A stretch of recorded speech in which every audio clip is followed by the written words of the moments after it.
Hi, I'm Vagabon, and I'm at Amoeba, and this is what's in my bag. I don't know how to be there. I know how it feels to you. I like to call this one when we dance all night, when we dance all night. My first pick is Manu Dibango, Afrovision. I chose this because it's one of my favorite albums. I mean, the cover has been really inspirational for me in a lot of my covers. Also, Manu Dibango is from Cameroon, which is where I'm from, and he's one of the biggest artists to come out of my country, and it's like someone my mom knows who doesn't listen to a lot of popular music. He's a saxophone player, and he actually just passed away, I believe, last year.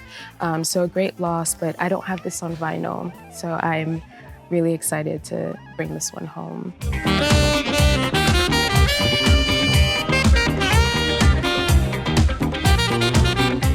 The next one, Doris by Earl Sweatshirt. Disappear again, reappear, bearded on top of a leer, steering it into the kid's ear again. I have a lot of fond memories with this record, being really angsty and just, I don't know, I feel like I've cried to this album. And you know, music has this way of bringing us right back to the place that we first heard it, or the place that we were when we abused the album. And this record reminds me a lot of high school and finishing high school and contemplating my life and becoming an adult. It's probably been 12 years since my father left me fatherless. And I just used to say I hate him in dishonest. Janet Jackson, The Velvet Rope. This has one of the best songs in the world on it, called Empty.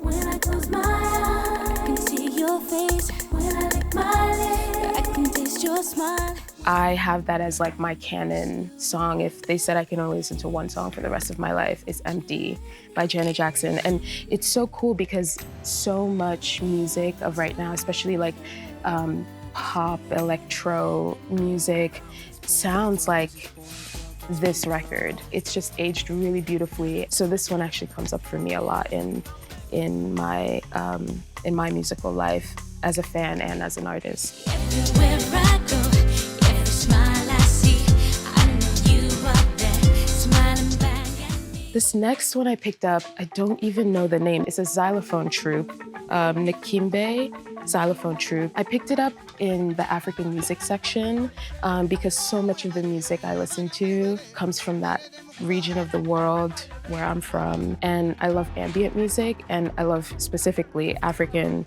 ambient music. So I'm excited to check it out, and it's an amazing cover.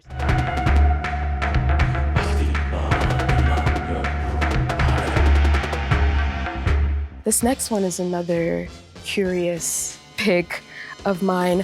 I chose it because I actually just heard a song for the first time by the Friends of Distinction called And I Love Him.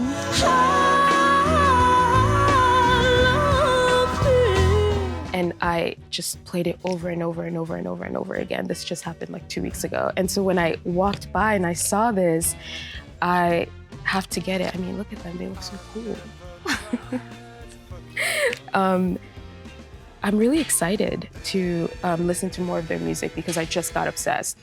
You have got the sweetest lips I've tasted. Stevie Wonder, music of my mind. I came to Stevie Wonder really late, which is a little embarrassing. When I first started playing piano, I wanted to learn You and I by Stevie Wonder. It was not successful. You and I.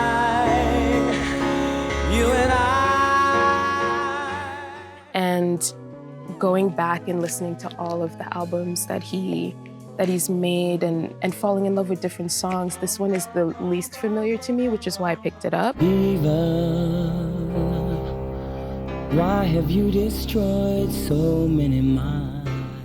The Miseducation of Lauryn Hill. Sister Act 2 used to be my favorite movie. Okay, no feelings. My style is willing if you let me, or if I choose to, because when Miss Zip said I don't have to. And before I knew why I loved music, and what I wanted to do with my love of it. Was I a fan? Was I an artist? Like, what was it? This album changed everything for me, especially as a Black girl who plays guitar, and just listening to like the soulful songs and also gut-wrenching. Feels like she's ripping her heart out and giving it to you, which is my favorite approach to music.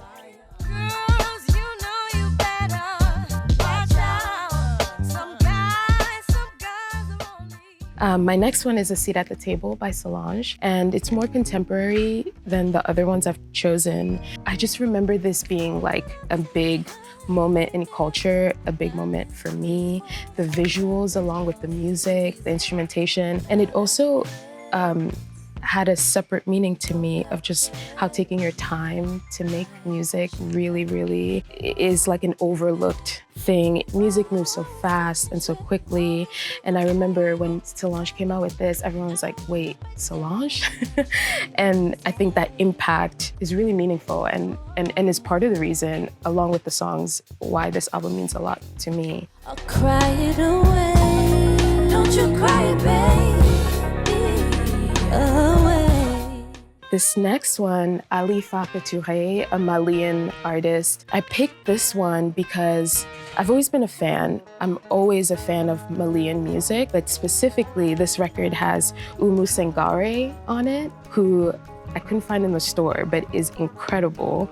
And she's also from Mali, but resides in France. And I haven't heard their collaboration together, but I'm such a huge fan of his and hers that I'm excited to look at this.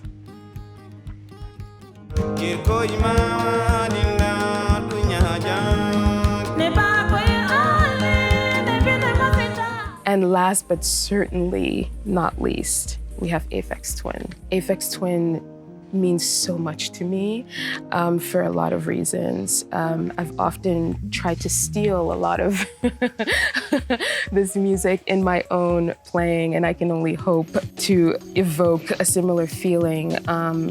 But more importantly, Aphex Twin was introduced to me by my best friend, who is no longer with us, and who taught me how to produce music and taught me really everything I know, and we really bonded over Aphex Twin. So this is really, really nice for me to own finally, because it will always remind me of my shared love of this music with my friend.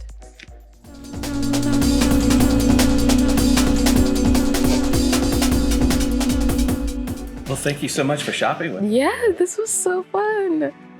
So fun. Found myself through the smoke. Can I talk my shit? I don't think I'm escaping. I'm going to a place I know.